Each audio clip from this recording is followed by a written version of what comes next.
আজকে জানো প্রচণ্ড দুর্ভোগে আমার দিনটা কাটলো। কি হয়েছিল জানো, গ্যাস লিক করছিল। তিতলি এসেই খবর দিল যে মা দেখো গ্যাস লিক করছে। তখন আমি কাবলি ছোলার মটর সিদ্ধ করতে বসিয়েছি, আর আমি আমার টিভি দেখছিলাম, অতটা বুঝতে পারিনি। যে তাড়াতাড়ি গিয়ে পরে যা দরজা জানলা সব খুলে দিলাম, সুইচ ফুইচ অফ করে দিলাম। তখন একটা দাদাকে ফোন করে দিয়েছিল, সে এসেই ভালো করে গ্যাসটা ছেড়ে দিয়ে গেল। এখন গ্যাসটা ঠিক আছে, কিন্তু একটা সত্যি খুব বিপদের দিন গেল আজকে। সে করতে তিতলি বিলু বলছে যে মা তুমি বলেছিলে ফুচকা বানাবে, তো করবে না? তাহলে ঘুগনি যখন হয়ে গেছে তখন তো ফুচকা বানাবো। তবে স্পষ্ট ভাষায় তোকে বলে দিলাম ফুচকা আমি আর ভাজতে পারবো না, কারণ আমার হাতে আর সময় নেই। এই যে কাজগুলো বেঁচে আছে ফুচকা বানাবার জন্য, সেগুলোতেই আমার 6টা হাত লাগবে। এরা তো অবাক, মা 6টা হাত কোথা থেকে পাবে তুমি কি দেবী দুর্গা? আমি না, দুর্গাও নয়, অসুরও নয়, আমি হচ্ছে পিউ, আমার নাম পিউ, আমি হচ্ছে একটা মানুষ। তো দুটো 4টে হাত যেটা পাবো সেটা হচ্ছে তোর 2টো হাত আর তিতলি 2টো হাত। ব্যাস, তাহলে 6 হাতে কাজ শুরু করলাম।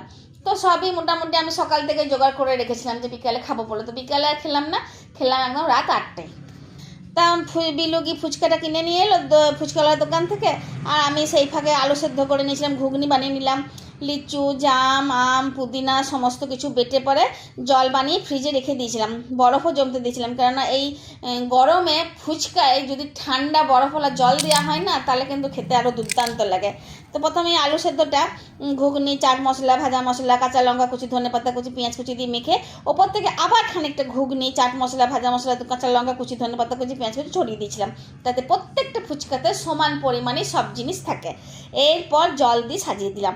বিশ্বাস করো প্রত্যেকটা ফলের জল দিয়েই কিন্তু ফুচকাগুলো খেতে খুব সুন্দর লাগছিলো। তবে জলটা এমনভাবে বানাতে হবে যাতে নুন, মিষ্টি, টক আর সেই ফলের গন্ধ, সেই ফলের দানা, সেগুলো যেন সবই থাকে।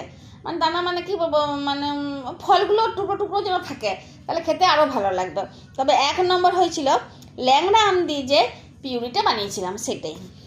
এবার ফুচকা খাওয়া হলো, চুরমুর হবে না সেটা কি হয়? তখন এরা বলে যে মা চুরমুরও বানাও। দিয়ে আবার সে বেঁচে যাওয়া ঘুগনি, ফুচকা, চাট মশলা, ভাজা মশলা, পেঁয়াজ কুচি, লঙ্কা কুচি, ধনেপাতা কুচি সব কিছু দিয়ে সেও ছড়িয়ে, আর এদেরকে জিজ্ঞাসা করলাম যে কোন ফলের রসটা দেবো। তো এরা বলে যে মা আমটা দিয়েই করে দাও, আমটা সব থেকে ভালো হয়েছে। তো এটা দিয়ে ভালো করে চুরমুর মেখে ওদেরকে দিয়ে দিলাম। আমিও খেয়ে দেখলাম, দারুণ লেগেছে খেতে, গন্ধও ছিল ফলের, খেতেও খুব সুন্দর লেগেছিলো। আমি তো জাস্ট অন্য জগতে চলে গেছিলাম খেয়ে পরে, ভাবতেই পারিনি যে এত সুন্দর খেতে লাগবে। তো তোমরা তাহলে ভিডিওটা শেষ অবধি দেখবে। এই কাকিমা, দিদি, বোন, জেঠিমা যা বলবে, দিদা, আর দিদা বলো না, এখন অত বয়স হয়নি, আমার 42 বছর বয়স। তো যাই হোক, এই কাকিমা, দিদি, মাসিমা, জেঠিমা যা বলবে, আমার এই ফোনটা দেখো, রিলস শর্টস তো তোমরা দেখছোই রাতের বেলায়, আর তো কিছু বলার নেই। তো তাড়াতাড়ি দেখা হয়ে গেলে এবার ফোনটা রেখে দাও, ঘুমিয়ে পড়ো, কেননা কালকে তো আবার তোমারও আমার মতন কাজ আছে। তাহলে আসি, ধন্যবাদ।